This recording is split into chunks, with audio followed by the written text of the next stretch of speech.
Well, let's get another question here on the show, Jim. I'm going to ask you one that we've heard from several people. In the last week or so, it has come out that it appears Evolve, the Gabe Sapolsky promotion, is folding.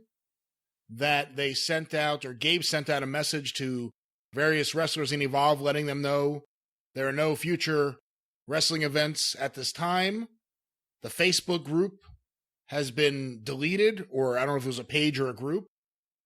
But with this said, and with the idea that right now Gabe Sapolsky is not running an independent wrestling group, you never know, he could be someone brought into WWE to do more. You never know. But curious what you think Gabe Sapolsky's legacy is, looking back now on the last 20 years of independent wrestling. Well, I'm not going to write his obituary. I'm thinking like you are that he'll probably end up doing something with the WWE or NXT program or some kind of training, developmental or something. I liked working with Gabe in Ring of Honor. He's as high strung as I am. He's just, a fidgety guy from Philly instead of a fucking screamer from Kentucky. But he's high strung and he's dedicated and he obsesses over his stuff. And he tries to dot all his I's and cross all his T's.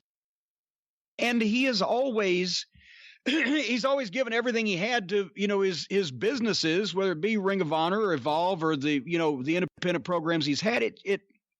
I can't say anything bad about Gabe except that this is not bad. This is just the only reason that he hasn't done more on a mainstream basis is because his specialty is booking the original Ring of Honor style or the Evolve style or those. A lot of people say the great work rate matches. Well, that's actually not the case. They're modern matches where guys do work really hard and do a lot of things and invent a lot of moves. And you could call it a cutting edge style if you want to be on that edge. It's not the great work matches.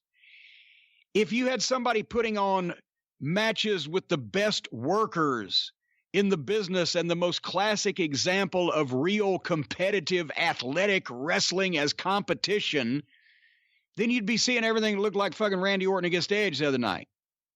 Because that's what that is relates to professional wrestling. I never thought and continue to not think that a lot of the Evolve style or even the original Ring of Honor style matches are great work matches. They're great, maybe work rate, but not work because it's the car wreck, invent moves, take bigger bumps, etc. stuff that we now see on NXT in a lot of cases. Those are not the classic great work athletic contest matches. I think even New Japan has gotten away from. That's what everybody thinks when they talk about. Well, the New Japan presents things as a contest. Well, they were also featuring the Young Bucks, but the idea of wrestling as a physical athletic contest to me has nothing to do with the modern high spot wrestling style because you can see right through it. You can see so through it. It's athletic wrestling, but it's athletic wrestling performance.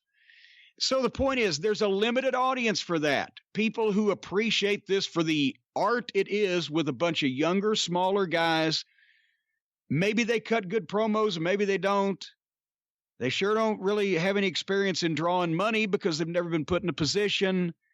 There's no working territories and angles and etc. What people call angles now aren't really angles. They're happenings and increases interest in a rivalry maybe, but it's just different. So Gabe's specialty is that, and because he's been in that niche, that's the reason why the Ring of Honor didn't fly. It's the reason why Evolve didn't fly on a major basis. That's the reason why he's fed a lot of talent to bigger companies because he gets guys when they're young. They can't do that kind of shit as they've been in the business 10 or 15 years.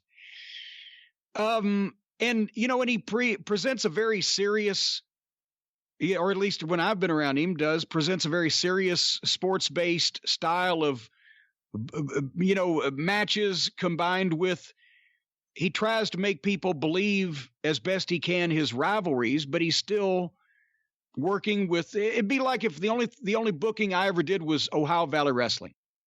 Yes, it was the best booking I ever did because I was working with a wrestling school, inexperienced talent, transitory talent, and a lot of the limitations that exist. But it was still the best booking I ever did, but it wasn't the most profitable. Well, it's actually most profitable financially, but I didn't draw the biggest crowds there. I drew bigger crowds in Smoky Mountain Wrestling. I had bigger names. I had more television outlets. It was a bigger operation. But we still put a few of those when, in the gardens, those big crowds, and we had steady business at Six Flags. But you can only go so far with a roster of guys who are inexperienced, getting their first chances at television, and having that modern indie style match that a small number of people are very interested in, but a large mainstream number of people are not. You're never going to draw 5,000 people to an Evolve program by the nature of the way the thing's set up. I don't think this is the last thing Gabe's going to do. I'm sure because he's been working with them and helping feed them talent for a while now, and I'm sure that he will continue that because he's always been interested in wrestling in one way or another.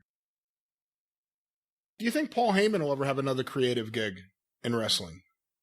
If he does, somebody ought to fucking examine his fucking brain. Why would he want all that goddamn aggravation? He's almost as old as I am. I believe we've mentioned that he's about 4 years younger than me.